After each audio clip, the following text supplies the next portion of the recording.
Shalom, selamat pagi anak-anak. Bagaimana kabar kalian hari ini? Ibu harap kabar kalian sehat-sehat saja dan tetap semangat dalam pembelajaran kita pada hari ini. Nah, sebelum kita memulai pembelajaran, silakan anak-anak berdoa terlebih dahulu ya di rumah. Nah, pada pertemuan hari ini kita akan memasuki bab baru yaitu bab 5 tentang pengolahan data dengan materi mengumpulkan dan membaca data. Silakan anak-anak menyimak video ini. Yang pertama, kita akan belajar tentang mengumpulkan data. Coba anak-anak ingat kembali apa sih artinya data? Data adalah keterangan yang diperoleh berdasarkan fakta. Pengumpulan data dapat dilakukan secara langsung maupun tidak langsung. Berikut ini beberapa cara yang dapat dilakukan dalam mengumpulkan data. Yang pertama, pencatatan langsung. Kedua, wawancara. Yang ketiga, penelitian. Dan keempat, angket atau kuesioner. Cara yang pertama adalah pencatatan langsung. Contohnya, seorang wasit pertandingan bulu tangkis mencatat langsung perolehan skor setiap pemain yang sedang bertanding. Contoh yang kedua, seorang pedagang sepatu sedang membuat daftar persediaan banyak pasang sepatu sesuai dengan ukuran. Perhatikan tabel berikut, data persediaan sepatu dewasa. Di situ ada ukuran sepatu nomor 36, itu jumlah dalam pasangannya ada 6 pasang. Kemudian ukuran sepatu 38, jumlah dalam pasangannya ada 7 pasang, dan seterusnya. Dan yang ketiga, kegiatan mencatat berat badan teman sekelas dengan menimbang langsung menggunakan timbangan. Nah, masih banyak lagi ya anak-anak contoh mengumpulkan data dengan pencatatan langsung. Cara pengumpulan data yang kedua adalah melakukan wawancara. Nah, wawancara itu adalah tanya jawab dengan seseorang untuk dimintai keterangan akan suatu hal. Misalnya, kalian ingin mengetahui ukuran sepatu seluruh teman sekelasmu. Anak-anak bisa langsung menanyakan atau dengan mewawancarai kepada teman-teman satu persatu. Nah, data yang telah kamu peroleh tadi dapat kamu tulis dalam tabel sebagai berikut. Misalnya, Sarah, teman kamu, setelah kamu mewawancarainya, ternyata dia memiliki ukuran sepatu 35. Nah, anak-anak bisa menuliskan hasil wawancara kamu tadi ke dalam tabel, dan seterusnya.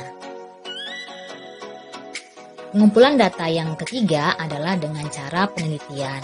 Nah, contohnya kamu ingin mengetahui jenis kendaraan yang paling banyak melintas di jalan sekitar sekolahmu dalam waktu 1 jam. Misalnya dari pukul 8 sampai dengan pukul 9 pagi. Kamu dapat membuat posko sederhana di pinggir jalan bersama temanmu dengan terlebih dahulu membuat daftar nama jenis kendaraan sebagai berikut.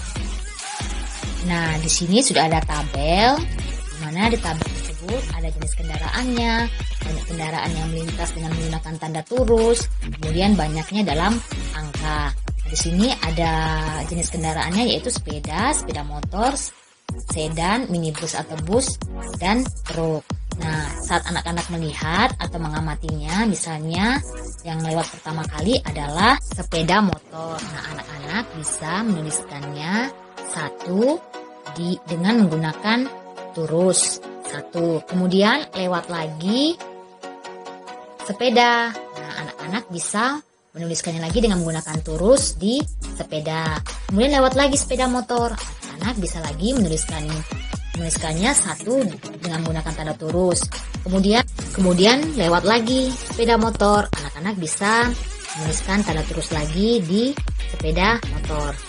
Setelah 1 jam, anak-anak mengamati banyak kendaraan yang lewat atau melintas. Anak-anak menghitung sepeda jumlahnya ada berapa. Anak-anak bisa menulisnya, ternyata sepeda yang melintas hanya 1. Anak-anak bisa menulisnya dengan angka 1 di banyak dalam angka.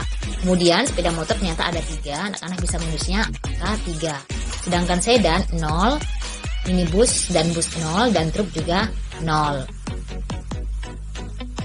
Selanjutnya, cara pengumpulan data berikutnya atau yang keempat adalah dengan menyebarkan angket atau kuesioner. Menyebarkan angket atau kuesioner merupakan salah satu cara mengumpulkan data secara tidak langsung. Angket adalah teknik pengumpulan data dengan cara mengajukan beberapa pertanyaan tertulis untuk dijawab secara tertulis oleh responden atau orang yang diberi angket. Nah, ini adalah salah satu contoh kuesioner olahraga kegemaran siswa kelas 5. Misalnya, ibu akan membagikan kuesioner ini kepada anak-anak kelas 5B. Setelah ibu membagikan kepada anak-anak di kelas, anak-anak harus mengisinya sendiri. Angket yang ibu berikan. Misalnya, yang mengisi pertama adalah Mario. Maka diisi namanya sesuai dengan nama lengkapnya. Kemudian dibaca perintahnya. Pilihlah salah satu olahraga kegemaranmu. Berilah tanda V atau silang pada kolom. Ternyata Mario menyukai olahraga futsal, maka yang di checklist adalah olahraga futsal dan seterusnya. Kemudian, setelah anak-anak semua mengisi kuesionernya, kembalikan kepada ibu. Nah, itulah tadi cara-cara mengumpulkan data.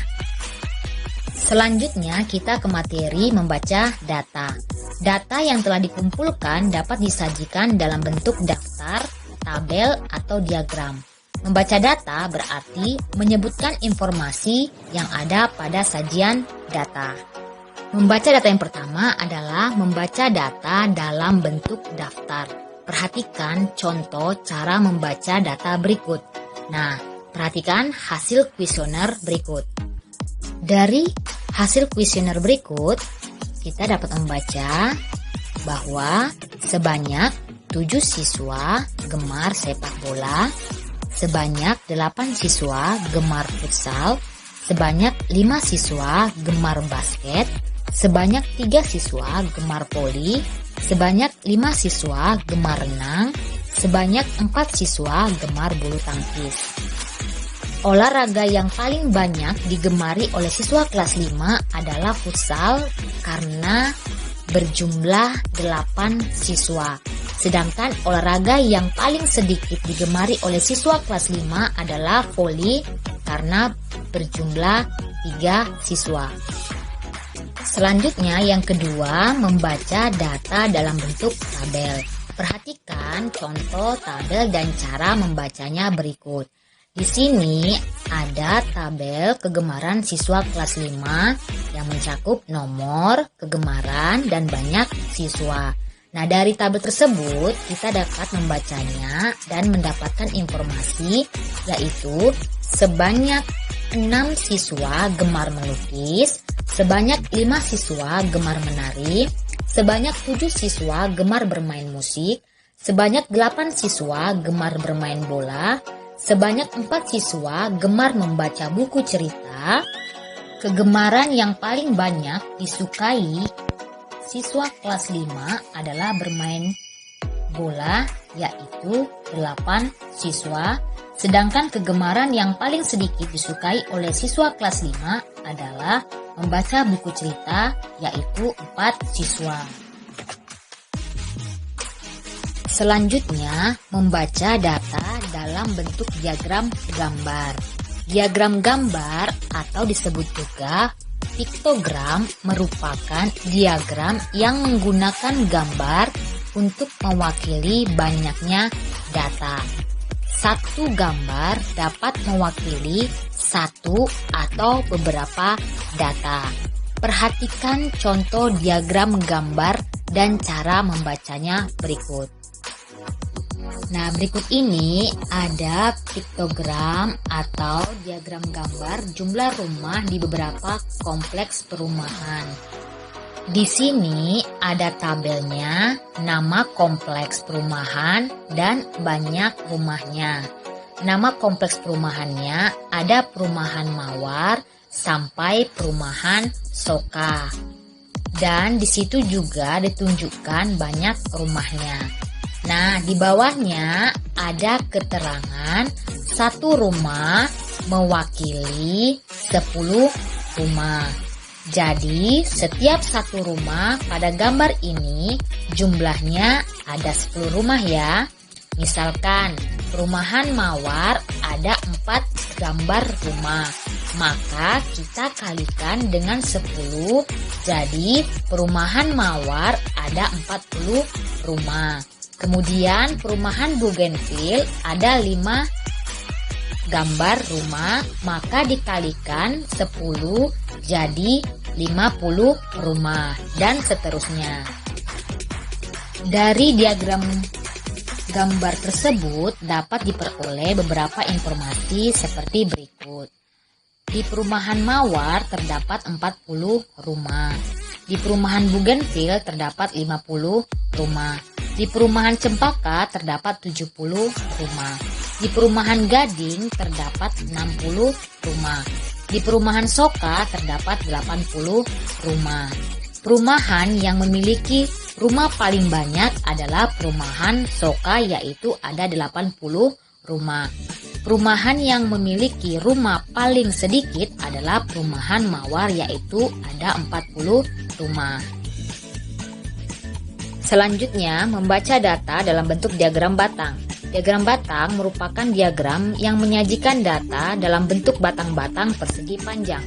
Pada diagram batang, letak setiap batang-batang persegi panjang memiliki lebar yang sama, harus dibuat terpisah dan jarak antar batang sama. Perhatikan contoh diagram batang dan cara membacanya berikut ya anak-anak. Pada diagram batang terdapat 2 garis, yaitu garis vertikal dan garis horizontal. Dalam diagram batang ini, garis vertikal menunjukkan banyak siswa dan garis horizontal menunjukkan nilai. Anak-anak harus memperhatikan dan menyesuaikan keterangan yang ada pada garis vertikal dan garis horizontal. Nilai 6 tepat di angka 4. Artinya, sebanyak 4 siswa mendapat nilai 6. Nilai 7 tepat di angka antara 6 dan 8, berarti di angka 7. Artinya, sebanyak 7 siswa mendapat nilai 7, dan seterusnya. Sebanyak 10 siswa mendapat nilai 8. Sebanyak 9 siswa mendapat nilai 9. Sebanyak 5 siswa mendapat nilai 10. Siswa yang mendapat nilai tertinggi ada 5 siswa. Siswa yang mendapat nilai terendah ada 4 siswa. Selanjutnya, membaca data dalam bentuk diagram garis. Diagram garis merupakan diagram yang menyajikan data dalam bentuk titik-titik yang dihubungkan menjadi garis lurus. Diagram garis biasanya digunakan untuk menyajikan data perkembangan atau pertumbuhan suatu hal dari waktu ke waktu setelah melakukan pengamatan. Misalnya, data pertumbuhan tanaman dalam 1 bulan atau data berat badan bayi dalam 1 tahun. Perhatikan contoh diagram garis berat badan Mita umur 5 bulan pertama. Sama halnya dengan diagram batang, diagram garis juga memiliki 2 garis yang harus diperhatikan, yaitu garis vertikal dan horizontal.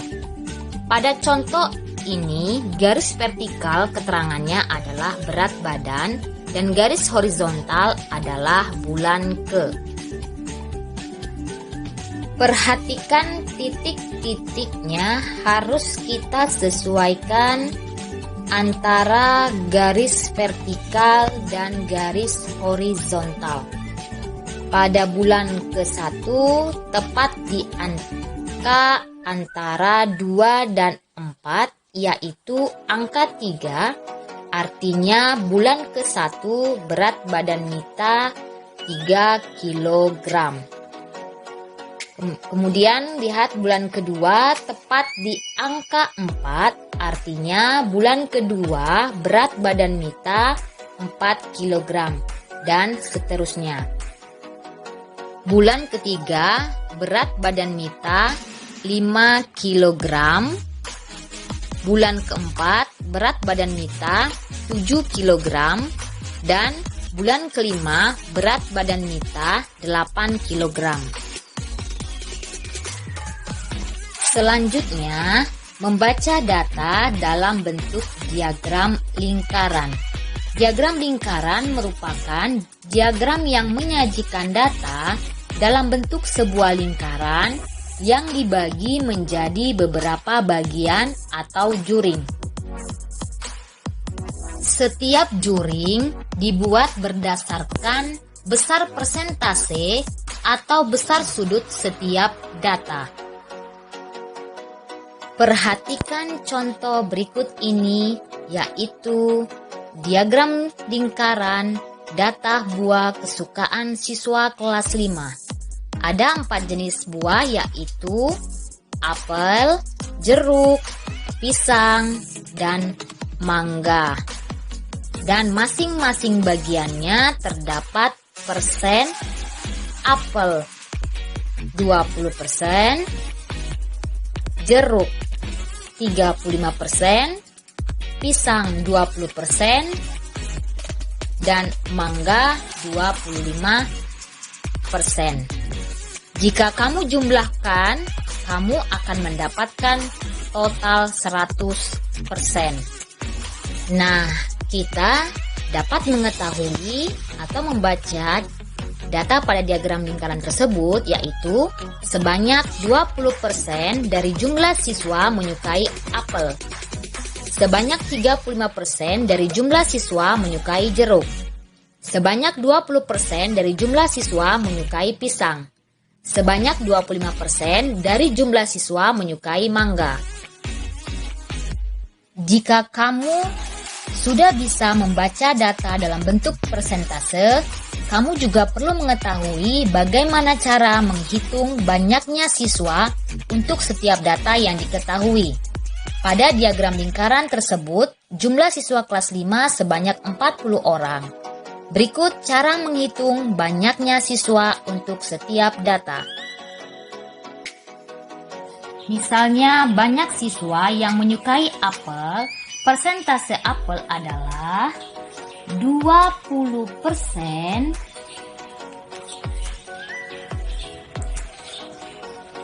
dikali banyak siswa 40 sama dengan 20/100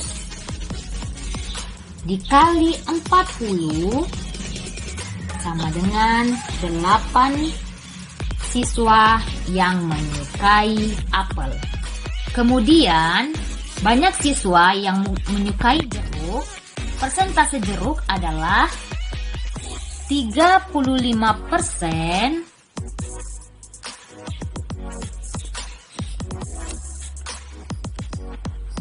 dikali banyak siswa yaitu 40 sama dengan 35/100 dikali 40, hasilnya adalah 14 siswa yang menyukai jeruk. Banyak siswa yang menyukai pisang, persentase pisang adalah 20% dikali banyak siswa 40 sama dengan 20/100 dikali 40 sama dengan 8 siswa yang menyukai pisang. Banyak siswa yang menyukai mangga. Persentase mangga adalah 25% dikali banyak siswa yaitu 40 sama dengan 25/100 dikali 40, hasilnya adalah 10 siswa yang menyukai mangga. Jika kamu jumlahkan semua siswa, 8 ditambah 14 ditambah 8 ditambah 10 Jumlah total siswa adalah 40 siswa. Demikianlah penjelasan materi matematika kita pada hari ini. Materi mengumpulkan data dan bagaimana cara membaca data baik dalam bentuk daftar, diagram, dan gambar. Sampai di sini pembelajaran matematika hari ini. Untuk tugas di rumah, anak-anak mengerjakan soal yang ada di buku SPS halaman 120 sampai dengan 122. Di situ ada 7 soal. Kerjakan di buku tugas matematika kalian. Selamat mengerjakan. Sampai jumpa di video pembelajaran selanjutnya. Shalom.